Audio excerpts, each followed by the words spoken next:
Halloween. Regardez, on va sur notre diapo. Vous avez vu, on est parti de l'agneau, ce qu'est un agneau. J'espère que vous avez appris certaines choses. Jusqu'à Jésus l'agneau, qui ôte le péché, qui nous purifie, qui nous rend saints et qui est saint. Alors que le monde fête Halloween, l'Église fête Halloween. Halloween, c'est Jésus. Oui, c'est vrai, on peut acclamer le Seigneur. Il est saint. Alors, savez-vous ce que signifie Halloween? Sainte victoire. Ouais, nous, on a la sainte victoire, mais la sainte victoire spirituelle en Jésus-Christ. Et en plus, on a la montagne. Halloween, c'est important. Alors, ça arrive bientôt. Et vous allez voir le lien avec l'agneau, notre thème, et ce qu'on a fait dans le Caout. Mais Halloween, il faut savoir d'où ça vient. Halloween, ça vient d'une fête celte, il y a 2000 ans, où justement ils fêtaient le passage de leur année celte à l'hiver. Et dans leur croyance, les esprits des vivants venaient toucher les esprits des morts pour ramener les esprits à la vie. Vous voyez, ça vient de là, Halloween. Et c'est au 8e siècle, avec le pape Grégoire III, que la fête païenne, c'est-à-dire des dieux étrangers, puisque ça vient du dieu, d'une divinité païenne, d'un faux dieu qui s'appelait Samhain, un dieu celte, et donc qu'il vénérait. Et c'est au 8e siècle que le pape Grégoire III, catholique, a voulu christianiser cette fête païenne. C'est comme ça que ça s'est passé. Et à la base, justement, les Celtes, lorsqu'ils fêtaient cette fête de Samhain, ils se déguisaient, ils mettaient des costumes, des masques, parce que leur croyance était liée aux esprits. Et ils se disaient, pour se protéger des esprits, on va mettre des masques. Ils faisaient des offrandes et des sacrifices, et de grands feux sacrés et divins. Ça, c'est la base, la source. Ensuite, le pape Grégoire III a voulu christianiser cette fête païenne, et c'est là qu'est apparue la fête des saints, la Toussaint, du 1er novembre. Mais en réalité, vous voyez, elle a une source qui était païenne, et même lorsqu'elle a été christianisée, ce n'était pas vraiment un christianisme biblique, puisqu'ils fêtaient les saints qui pour eux étaient les morts. Alors que quand la Bible le dit, et comme nous l'avons chanté, et les anges acclament, et avec tous les saints, c'est ceux qui appartiennent à Jésus, qui ont été sanctifiés, qui sont vivants. Donc ils fêtaient les morts, et leur croyance était de pouvoir se tourner vers les morts, d'où ensuite aussi la prière aux morts et aux différents saints. Cette fête a changé peu à peu dans le temps aussi de forme, et elle a gardé sa source. Et elle est devenue, en plus aujourd'hui, vous le savez comme moi, très populaire, commerciale, économique, tout en gardant justement les principes de base d'une fête païenne qui s'adresse aux morts, qui invite les morts et qui fête le monde des morts. Alors, très rapidement, Lévitique 19, et puis vous voyez aussi plusieurs passages, « Soyez saints, comme dit le Seigneur, car moi, le Seigneur votre Dieu, je suis saint. » Voilà. Et pour que nous soyons saints, Jésus-Christ a donné sa vie sur la croix. Il est mort pour chacun d'entre nous. Il a versé son sang. Quiconque croit en lui a le pardon des péchés, mais en plus, ses péchés sont effacés. Il est purifié. Et le Seigneur nous appelle à la sainteté. Les enfants peuvent le comprendre et tous les parents sont invités à enseigner leurs enfants la sainteté. Et la sainteté, c'est dans ma maison, c'est dans ma vie, c'est dans mon quotidien. Ce n'est pas juste un moment de l'année.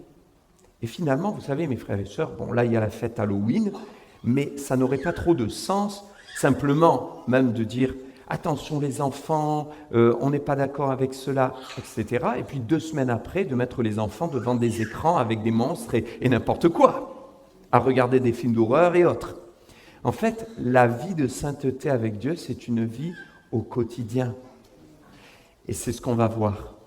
Et les enfants sont capables de l'entendre, c'est pour ça que je l'ai mis. Certains me diront, mais c'était l'Ancien Testament, mais regardez le Nouveau Testament, l'apôtre Pierre, une lettre pour les églises. Mais puisque celui qui vous a appelé, Jésus-Christ, il nous a appelés à être ses enfants, est saint, vous aussi, soyez saints dans toute votre conduite, selon qu'il est écrit, vous serez saints, car je suis saint. Être saint, c'est cultiver la pureté, cultiver l'amour, s'éloigner du péché. Et dans la dimension hébraïque du mot saint, kadosh, il y a une notion de mise à part. Dieu est saint parce qu'il est pur, il est parfait, mais aussi parce qu'il est différent de nous, il est à part. Il est créateur, nous sommes créatures. Et il nous dit, vous aussi, soyez saints. Ça ne veut pas dire soyez créateurs, il n'y a que Dieu qui est créateur, mais par contre, sachez aussi vous mettre à part. Mais se mettre à part, ce n'est pas se mettre à l'écart. Nous vivons dans le monde, mais il y a des choses pour lesquelles nous devons être capables de dire « ça, non. Ça, je ne suis pas d'accord. Ça, je ne cautionne pas. Ça, je ne touche pas. Ça, je n'y vais pas. » Alors, on va voir très succinctement des difficultés liées d'une manière concrète aujourd'hui au fait de ne pas fêter la Halloween, les raisons de ne pas le faire. Ah, j'ai mis des difficultés en 3, je me suis trompé. C'est plutôt des défis à relever, on va le voir. Devant votre refus de le fêter. Alors, après, on va voir pourquoi ne pas le fêter, et vous verrez que moi, j'enferme personne, chacun est libre, et on donne quelques éléments, des orientations bibliques, et après, chacun est libre. Bien sûr, on est conscient d'une manière concrète et pratique, une famille qui ne connaissait pas Jésus avant, et qui se tourne vers le Seigneur, et qui l'a toujours fêté. Du jour au lendemain, ce n'est pas évident d'expliquer à la famille, non, on ne viendra pas cette année. Donc, mes frères et sœurs, s'il vous plaît, ne jugez pas, ne pointez pas du doigt ceux qui sont en combat parce qu'on ne connaît pas leur vie. Par contre, il y a une réalité, et on va le voir après, comment faire. Mais la difficulté, elle est réelle, parfois face aux amis qui ne comprennent pas, face aux familles qui ne comprennent pas, ou des voisins. Une difficulté qui peut être liée aux établissements, qui peuvent être scolaires, institutions, sportives, loisirs, où votre enfant va à la crèche et on lui demande de s'habiller en sorcière, etc. Ou même au sport. Il y a une fête au sport, mais tout le monde est obligé de venir en tenue, etc. Et ça crée une difficulté. Comment faire? Et votre enfant de 13 ans, de 8 ans, votre ado qui lui comprend pas, vous dit mais moi j'ai envie d'y aller. Il y a mes amis, je suis le seul. Comment faire? C'est une vraie difficulté à surmonter. Et puis parfois on est démuni parce qu'on ne sait pas comment vraiment l'expliquer. On ne sait pas comment le dire, ou alors on le dit mais l'enfant n'est pas d'accord. Et puis il n'est pas d'accord, on insiste, mais ça crée un conflit. Et comme ça crée un conflit, on a l'impression de le forcer, mais dans ce cas-là, il le fait plus par derrière, on ne sait pas trop comment s'y prendre. Ou alors, on explique, mais ils ne comprennent pas. Il y a de réelles difficultés, mais ce n'est qu'une fête. Il y en a d'autres de difficultés, après, tout au long de l'année, quant à d'autres problématiques. Les raisons de ne pas le fêter, parce que face à ces difficultés, certains pourraient dire « Bon, mais tant pis, allez, c'est 15 jours, fais-le, puis c'est pas grave, allez, invite tous tes copains, et puis on va donner les bonbons, on va les vendre, voilà, et puis c'est pas grave, je vais t'acheter un costume, à la limite, je te prends un costume de fée ou d'ange, voilà, comme ça, toi, tu es tranquille. » Et puis, premièrement, quand même, je voudrais attirer notre attention sur la banalisation aujourd'hui de l'occultisme. Tout ce qui est trafic des puissances des ténèbres est banalisé. Et le fait d'y participer, sans rien dire, sans réfléchir avec ses enfants, sans discuter, chercher ce que la parole de Dieu nous dit, amène une banalisation qui amène les gens autour de nous aujourd'hui à penser que c'est normal, il n'y a rien derrière. Et attention, parce que la parole de Dieu nous dit que Satan se déguise en ange de lumière, Donc, sa manière de venir ne sera jamais une manière qui nous paraît grossière. Sinon, ce serait facile pour nous deux. Mais il va venir de manière subtile. Donc, attention à la banalisation de l'occultisme. Deuxièmement, les raisons de ne pas le fêter, c'est la familiarisation avec la sorcellerie. C'est-à-dire que, quelque part, on familiarise les enfants, la jeunesse, et puis le monde entier. Vous l'avez vu dans les commerces, dans les supermarchés, partout, on se déguise, on se familiarise avec cela, et on attise une certaine curiosité avec l'occulte, l'étrange, le monde des ténèbres. J'ai écouté un témoignage très interpellant, je trouve, d'une personne qui expliquait que c'est venu par ce moyen-là dans sa vie. Peu à peu, elle trouvait ça intriguant, puis curieux. Puis elle a commencé à regarder davantage de séries, de films, d'horreur. Et puis elle baignait de plus en plus jusqu'à ce qu'un jour, elle commence à consulter un voyant, à mettre la main dedans, à chercher sur Internet. Et elle est tombée comme ça dans l'occultisme, dans la sorcellerie, jusqu'à ce que Jésus, c'est pour ça qu'elle témoigne, Jésus touche son cœur, la sauve, et qu'elle revienne à Dieu, mais ça n'a pas été sans peine. Donc attention à cette familiarisation, cette banalisation qui pourrait amener les gens à croire qu'il n'y a rien derrière, qu'il n'y a rien de mal, que tout est bien, tout est pur. Attention. Et puis attention, parce qu'on ouvre des portes après, voyez, cette curiosité subtile, malsaine qui est attisée et qui peut amener un jour les gens dans l'occultisme. Troisièmement, l'amplification de la peur. Vous savez, un enfant, quel que soit son âge, il aura des peurs nocturnes, il aura parfois des cauchemars. Ça fait partie de la construction, il ne faut pas tout diaboliser. Mais en suscitant, en participant à cela, on amplifie, on augmente, on favorise cette peur, ce risque de cauchemar, d'angoisse chez les enfants, j'ai mis, mais aussi partout. Et quelque part, on participe à cette augmentation. Et ça, c'est un piège aussi de l'ennemi, je le crois, je le pense, parce que vous voyez, c'est tout l'opposé de la sainteté. Dieu, on l'a chanté, tu es mon Père, tu es lumière. Il faut le vivre. Et là, nous avons le monde du sombre et des ténèbres. Maintenant, des défis à relever, c'est très important.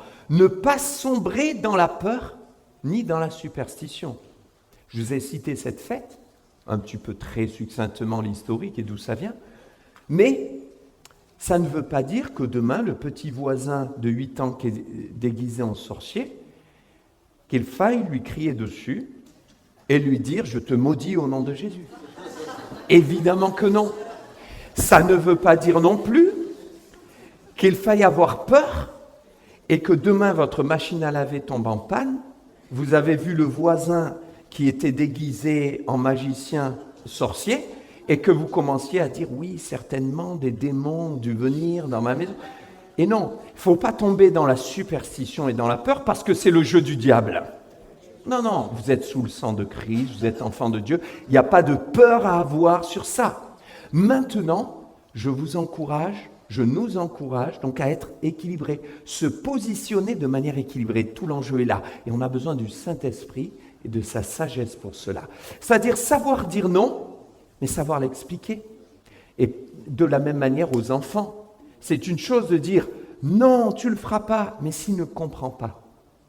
Mais par contre, d'expliquer ce que ça veut dire, d'expliquer d'où ça vient, d'expliquer pourquoi on ne le fait pas et pourquoi on fait certaines choses, ça oui, c'est un vrai défi. Pourquoi ? Parce que nous sommes dans un monde, mes frères et sœurs, où je crois qu'il est temps aussi pour l'Église, pour les chrétiens, de se positionner. Seigneur ne nous a pas appelés à être des chrétiens qui viennent le dimanche à l'Église, mais à être des disciples qui sont témoins dans leur quotidien.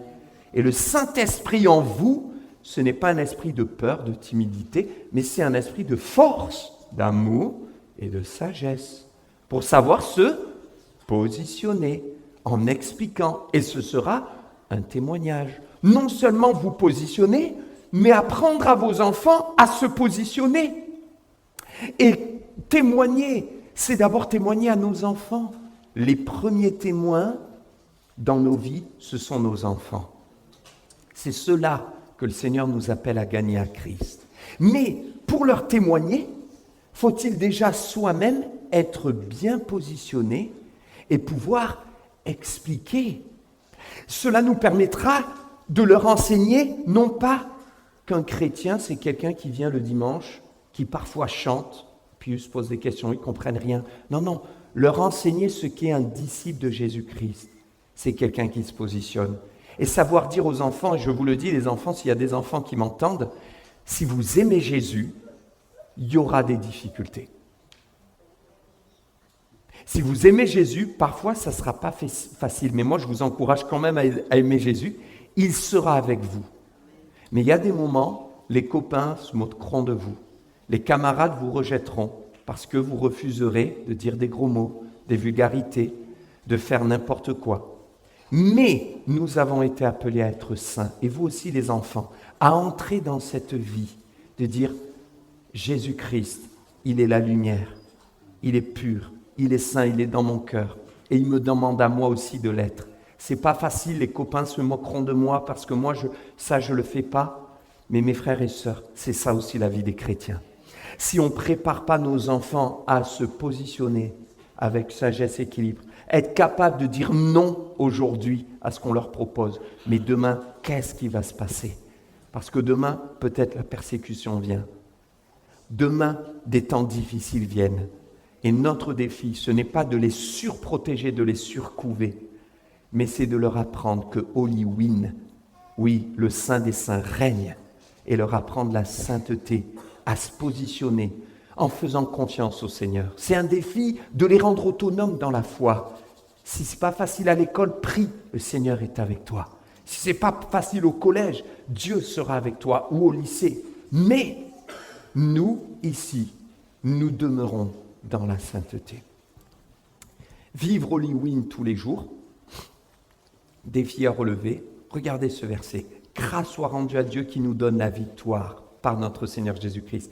Le Seigneur nous rend vainqueurs dans tous ces défis. Mais nous ne fuyons pas, n'ayons pas peur.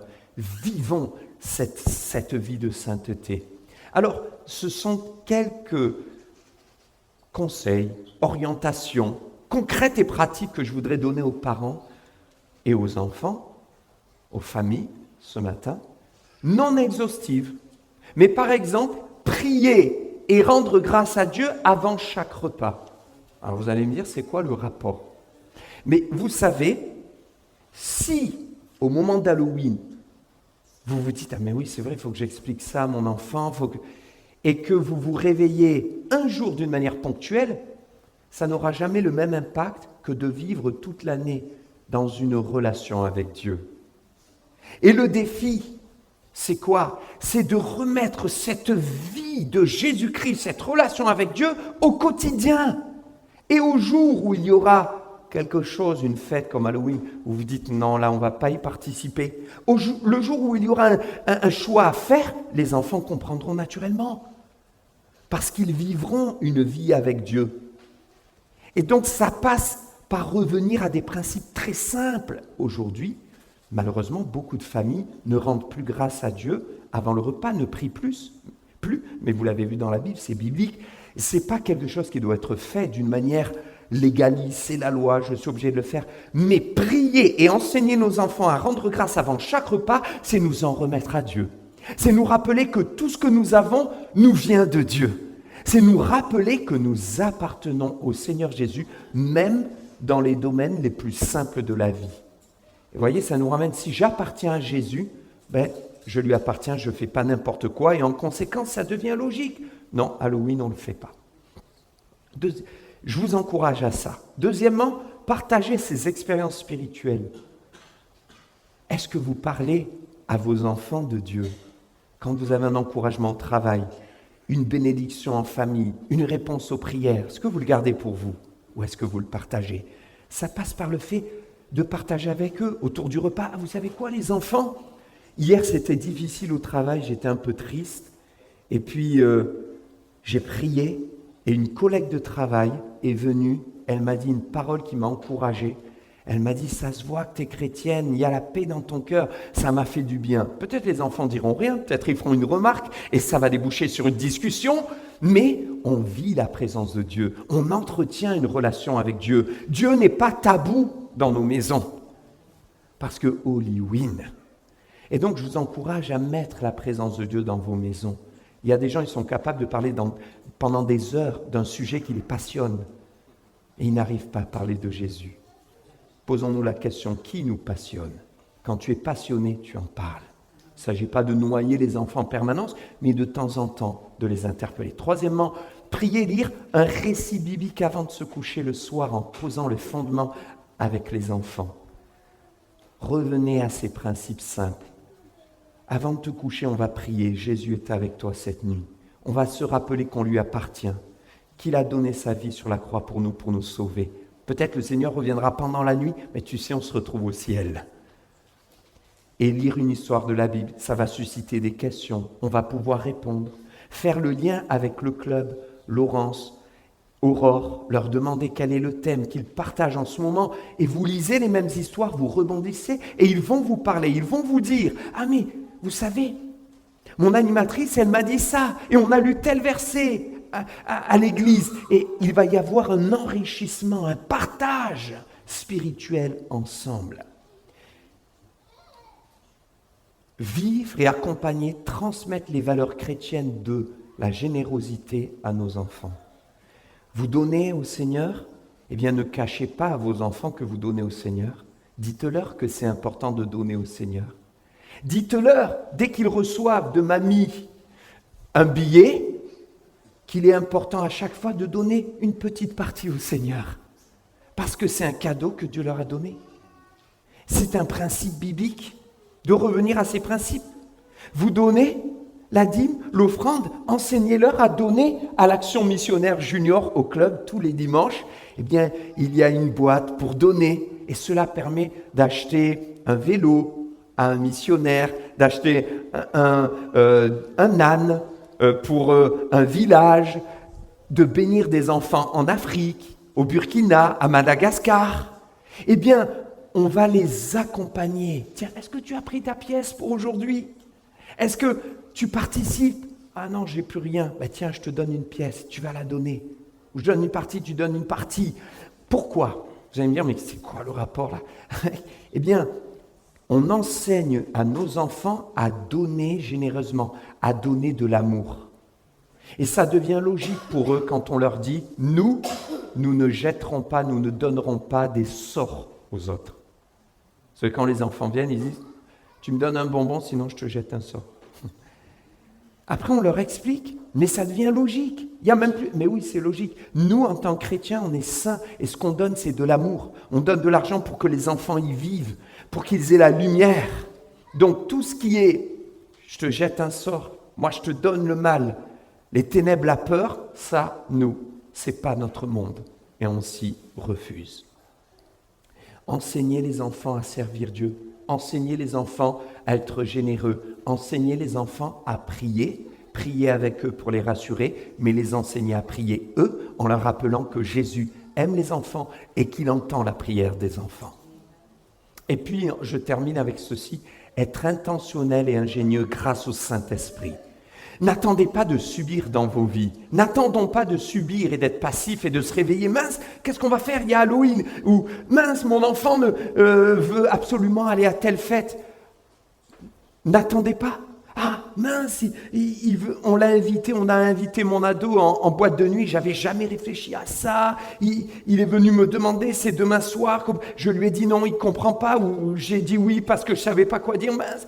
N'attendez pas. Ne soyez pas passifs, mais acteurs, disciples intentionnels. Cela nécessite quoi? La prière. Saint-Esprit, aide-moi dans ce monde difficile où on est appelé à se démarquer, où on est appelé à se positionner, où je suis appelé à enseigner mes enfants et à les former pour qu'ils sachent eux-mêmes prendre leurs décisions et se positionner et avoir une relation avec Jésus. Aide-moi, Saint-Esprit, inspire-moi. Le Saint-Esprit va vous inspirer, il va vous donner une idée, vous allez dire, eh bien nous, on va faire la fête à la maison, mais différemment. On va inviter les amis et on va faire des jeux de société dans une ambiance saine, sereine. etc. Et le Saint-Esprit va vous mettre plein de choses à cœur. Vos enfants ne se sentiront pas bridés, privés en permanence. Mais ils comprendront, parfois avec douleur, mais ils apprendront à se positionner. Mais 2, ils auront aussi de la joie à vivre des moments, mais dans la sainteté et dans la sérénité. Amen. Mes frères et sœurs, Jésus-Christ a remporté la victoire, on célèbre la croix, on chante ses louanges, on chante ses cantiques, mais c'est pour ensuite le vivre d'une manière concrète lorsque ces situations arrivent. Les enfants, n'ayez pas peur, Jésus sera avec vous. Apprenez à vous positionner, ça veut dire apprenez à dire aux copains, aux amis, ça, non. Apprenez avec l'aide du Seigneur, priez le Seigneur qu'il vous aide à dire « Je ne participerai pas à ces blagues qui ne sont pas belles. Je refuse de regarder ces images en vidéo que les copains veulent me montrer qui sont sales, qui sont horribles. Je refuse d'aller dans peut-être cette soirée où on va tous regarder des films d'horreur. C'est pas facile, mais je vais leur dire non, je ne viendrai pas. Je vais leur dire calmement, mais je vais leur dire non. Seigneur, tu es avec moi. Je veux que cette lumière, elle continue à briller. Et Seigneur, tu es ma force. Et mes frères et sœurs, sachons aussi nous positionner au travail, dans le voisinage. Et Jésus l'a dit, vous serez haïs de tous. On vous rejettera. C'est vrai. Si nous voulons être véritablement ses disciples, il y aura ces moments pas faciles, mais le Seigneur sera avec vous. Et l'important, c'est d'être approuvé de Dieu. Et c'est là que les gens qui ont un vrai cœur pour Dieu se révéleront. Viendront en privé vous dire, ça m'a touché. Parle-moi de ton Dieu. Amen. Holy Win, est-ce qu'on peut se lever et prier ensemble? Alléluia. Et je voudrais vous proposer de prier tous ensemble, que Dieu nous aide et nous remplisse du Saint-Esprit. Tous ensemble, élevons la voix pour terminer ce culte. Seigneur, merci. Tu es avec nous, tu es notre force et tu es notre sainteté. Je te prie d'aider les familles aujourd'hui, les enfants, les petits-enfants, les adolescents, les jeunes, les couples, mes frères et sœurs au travail, les personnes qui ont des amis, les personnes qui sont grands-parents. Je te prie de les aider à faire preuve de sagesse, mais se positionner et être des témoins. Nous voulons être des disciples dans ce monde. Nous ne voulons pas avoir peur, ne jamais céder au chantage, à la superstition, mais être remplis du Saint-Esprit, parce que beaucoup ont besoin de toi. Viens Seigneur réveiller ces principes bibliques et spirituels qui font la force du peuple de Dieu, de prier avec nos enfants, de prier pour eux, de prier pour les petits-enfants, de prier les uns avec les autres et de laisser la lumière de Christ briller, la sainteté de Christ dominer. Merci Seigneur Jésus, à toi la gloire, nous repartons plein de force, plein de courage, au nom de Jésus. Amen.